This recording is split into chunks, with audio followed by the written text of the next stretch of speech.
Just ahead on the WHAS 1119, multiple lanes of two major Ohio River bridges in the midst of temporary closures, all as the Sherman-Minton Bridge remains closed tonight, nearly 4 days since the emergency shutdown, drivers fearing bottlenecks.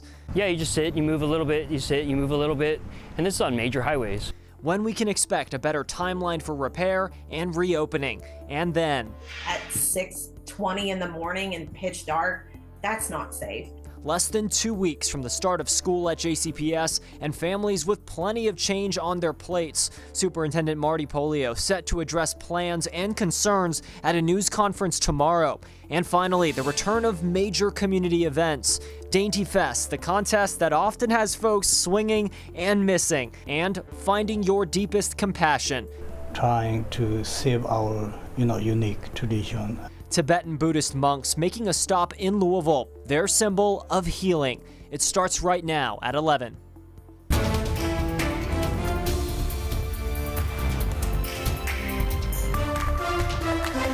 Tonight, multiple lanes shut on the Lincoln and Kennedy bridges. They're the overnight closures from 8 at night to 5 in the morning. That'll run through later this week. For Riverlink to install new toll equipment, you're taking a live look from Trimark cameras. Normally not a huge deal here, but right now with the Sherman-Minton Bridge closed for a 4th consecutive night, Kentuckiana drivers telling us they just want to know when their issues will be resolved. Thanks for joining us here on the night team. I'm Isaiah Kim Martinez. Authorities will update us on their repair schedule and estimate when they'll have the bridge back open to traffic again. That'll happen tomorrow. For now, Connor Steffen and photojournalist Elijah McKenzie are live at Waterfront Park. Connor, we haven't gotten much of a timeline on fixes to this point. Isaiah, no, you're right. So the Sherman-Minton renewal team has said that their goal is to reopen the bridge to drivers in, quote, days, not weeks. Still, that uncertain timeline has left some New Albany business owners feeling uneasy. One telling me tonight that he does not need another roadblock right now. The outlook on New Albany's traffic blunder. It's been interesting, to say the least. Continues to head in the wrong direction. It's impossible. It's rough. With an already closed Sherman-Minton Bridge stretching commute times. There's no way to get around. You stay in Indiana or you plan for a long trip. Commuters like Dan Talley underscore the difficulty of this next week in particular. But when they put struggles on both bridges or there's a problem, it adds 30 minutes to a 45-minute commute. Along with the Sherman-Minton shutdown, 2 of the other main bridges linking Kentucky to Indiana by way of the Ohio. The Lincoln and Kennedy bridges will have some of their lanes closed overnight. When they do the nightly closures, it's impossible. It's to get across a tiny little bridge where everybody's trying to do anything that, I don't know, it's just a little bit disheartening. Talley is now looking to beat the bottleneck on his Monday morning commute. Typically I'm at work at 8 and I leave at 7 with extra time, no stress. And tomorrow I'll have to leave probably a little before 6 to try and get there by 8. Fewer routes to work with often means more traffic. Yeah, I'm not looking forward to it, honestly. Taking its own toll on New Albany businesses. But it definitely seems like it's been a little slower. I don't know how much it's the bridge or not, but definitely doesn't make it any easier. At Rec Bar, managers tell us this all burdens staffing too. Employees arriving even an hour late at no fault of their own. The traffic can get pretty ridiculous. It gets pretty backed up, especially during like rush hour times. As we wait for a better timeline for repairs and reopenings, a piece of advice from fellow commuters. Smile at everybody, use a lot of patience, leave extra space, be nice to everybody, and know we're all trying to get to the end all together.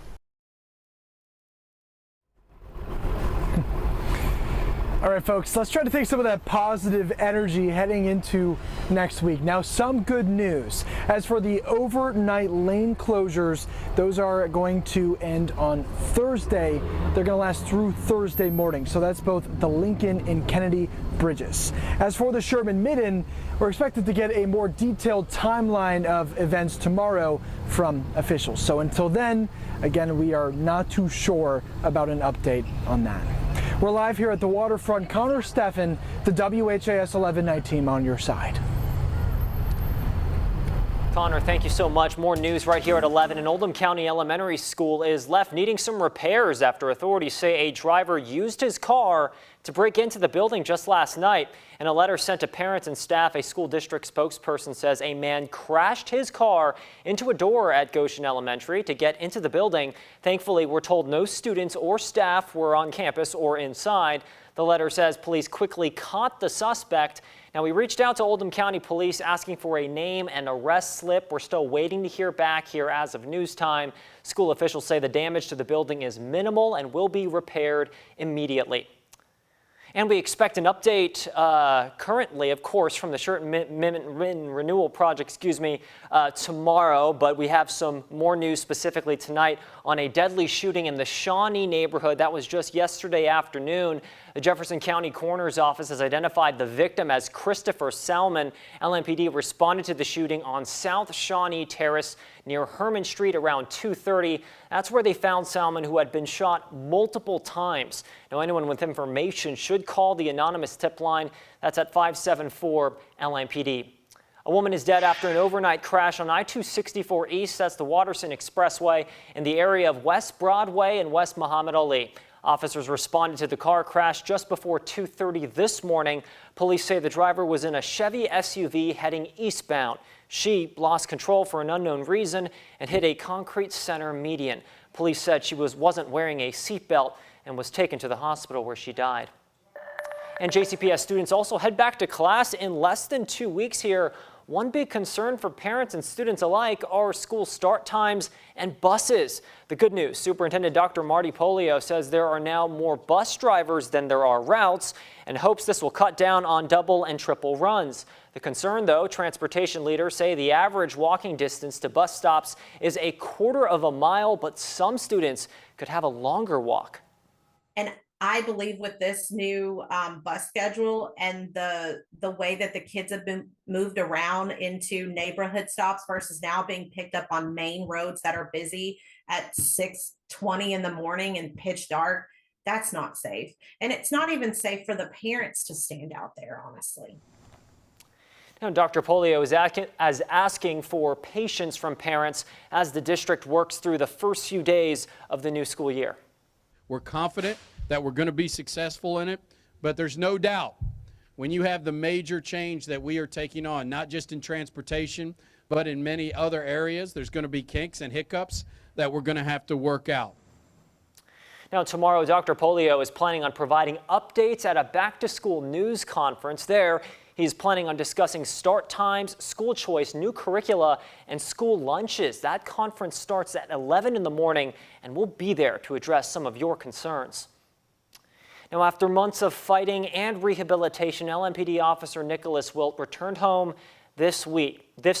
Wilt, who was shot in the head while responding to the mass shooting at Old National Bank just a few months ago, received a hero's welcome as he was driven from Frazier Rehab Center to his home in Oldham County.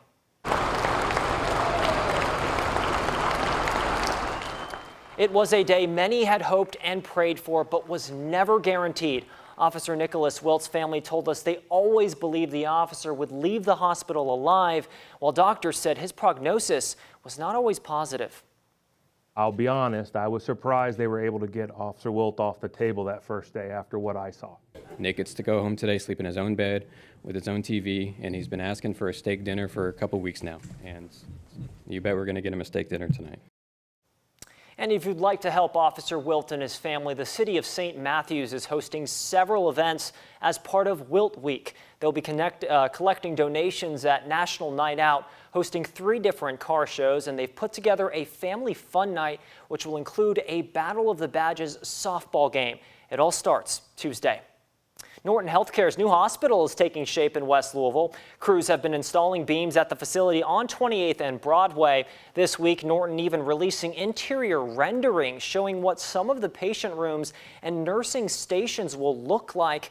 As for construction, steel will continue to be installed through October, crafting the building's skeleton. The roof will follow. Norton leaders say the hospital will be key in their mission to combat health inequity in the community. We define what buildings are going to look like, but what defines us is by what happens in these buildings. And what Norton Healthcare wants to be defined as an organization that was willing to step up. Norton will start recruiting for hospital employees next spring with an expected opening date in late 2024. The hospital is part of Norton's partnership with Goodwill for the West Louisville Opportunity Campus.